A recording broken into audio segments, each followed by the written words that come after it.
Lucky hi hi Rakhi అన్న పోదామా?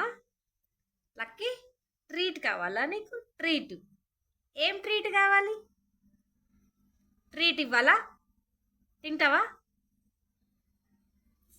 Lucky ఇగో ఆమ్ సెకండి సెకండి very good ఆ చెయ్యి వెరీ గుడ్ ఐఫై చెయ్యి ఐఫై ఉమ్మా వెరీ గుడ్ జాబ్. నీకు ట్రీట్ ఇవ్వాలా? చికెన్ కావాలా? ట్రీట్ కావాలా? బయటికి వెళ్దామా? ఎక్కడికి వెళ్దాం చెప్పు? ఎక్కడికి వెళ్దాం? చికెన్ కావాలా? Chicken treat. చికెన్ తినొద్దు, నో, ఓన్లీ ట్రీట్. సరేనా? Only treat.